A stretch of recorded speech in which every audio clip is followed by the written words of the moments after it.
After you signing into your TurboTax account under turbotax.intuit.com, you want to click on this federal button at the left side of your screen, then click on Wages and Income just below it.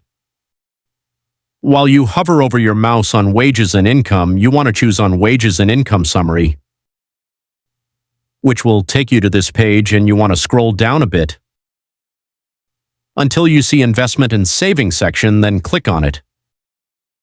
And you might want to choose on which investment or savings that you're working on, either interest, dividends, crypto, or capital loss carryover. After you chose, hit on Start or Revisit button besides every option.